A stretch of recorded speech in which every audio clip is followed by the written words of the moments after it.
ஒரு கீரை. கண்களுக்கு வந்து ஒரு நல்ல சத்துக்கள் வேணும்னா பீட்டா கரோட்டீன்ஸ் அப்படின்னு ஒரு சத்து வேணும்.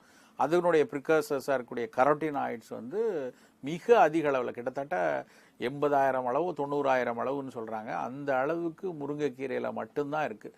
அந்த முருங்கைக்கீரை பார்த்தீங்கன்னா கொஞ்சம் சீக்கிரமே ஒரு பழுத்து பிற ஒரு மஞ்சள் கலரில் பழுத்து போகிறதுக்கு காரணமும் அதில் இருக்கக்கூடிய கரோட்டினாய்ட் சத்துக்கள் அதிகமாக இருக்கக்கூடிய காரணத்தினால தான் அப்படின்னு சொல்லி தாவரவியலாளர்கள் சொல்லுவாங்க. அவ்வளவு சிறப்பான ஒரு கீரை வந்து முருங்கைக்கீரை.